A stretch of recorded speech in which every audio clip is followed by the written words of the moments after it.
शरारती बंदर। दक्षिण दिशा में किसी नगर में एक व्यापारी रहता था। व्यापारी धार्मिक स्वभाव का था। एक बार उसके मन में आया कि मुझे देव मंदिर का निर्माण करवाना चाहिए। उसने मित्रों और परिवार वालों से कहा तो सबने खुशी प्रकट की। कहा कि यह नेक काम तो जितनी जल्दी हो जाए उतना अच्छा है। उसी व्यापारी ने उचित स्थान देखा और मंदिर का निर्माण करवाना शुरू करवा दिया। वहाँ ईंटें, पत्थर, लकड़ी का सामान और निर्माण कार्य में काम आने वाली दूसरी ढेर सारी चीजें पड़ी थीं। दर्जनों मजदूर और कारीगर बड़े उत्साह से मंदिर के निर्माण में जुटे थे। वे दिन भर काम करते, फिर दोपहर को खाना खाकर कुछ देर विश्राम करते। पर जिस स्थान पर मंदिर का निर्माण हो रहा था, वहीं आसपास बंदरों की एक टोली भी रहती थी। जिस समय कारीगर छाया में विश्राम कर रहे होते, शरारती बंदरों की टोली वहां आकर खूब उपद्रव करती। कुछ बंदर पत्थरों के ढेर पर चढ़कर कूदते तो कुछ वहां पहुंच जाते जहां लकड़ी का काम चल रहा था, और फिर उनकी ऊधमबाजी और अजीबोगरीब शरारतें शुरू हो जाती। एक दिन की बात, बंदरों की टोली इसी तरह अजीबोगरीब करतब और शरारतें कर रही थी।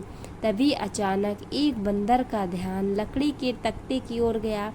उस तख्ते को बीच से चीरकर उसमें एक बड़ी सी कील फंसा दी गई थी। शरारती बंदर को अब यह नया खेल सूझ गया। वह अब बीच से चीरे गए उस लकड़ी के तख्ते में से कील निकालने के काम में जुट गया। लेकिन कील भी अंदर तक फंसी हुई थी। वह भला इतनी आसानी से कैसे निकल जाती? बंदरों की मुखिया ने उसे रोका। कहा, भाई ऐसा ना करो, इससे तुम्हें खामखा चोट लग सकती है। इस पर शरारती बंदर बोला, असल में मैं ये देखना चाहता हूँ कि इस तख्ते में यह कील क्यों गाड़ी गई है और इसे निकालने पर होता क्या है। इस पर बंदरों का मुखिया चुप हो गया। उद्यमी बंदर अपने काम में लगा रहा।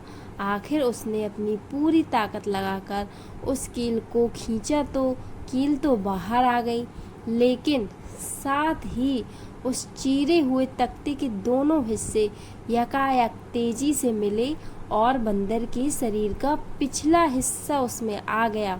बंदर के अंग कुछ इस बुरी तरह कुचले गए कि वह जोर से चिल्लाया, हाय हाय, मरा, बचाओ बचाओ। पर मजदूर तो विश्राम कर रहे थे और भला कौन उसे बचाने के लिए आता। और थोड़ी ही देर में बंदर के प्राण पखेरु उड़ गए। हाँ, उसके चेहरे पर अब भी एक गहरे पछतावे की छाया थी कि मैंने बेकार अपनी शरारतों से यह मुसीबत मोल ले ली। मुझे खामखा बिना चीज़ों को देखे परखे इतनी छेड़छाड़ करने की क्या ज़रूरत थी। तो बच्चों, अब इस कहानी से हमें शिक्षा मिलती है कि ज़्यादा शरारत नहीं करनी चाहिए और अपने बड़ों का हमेशा कहना मानना चाहिए।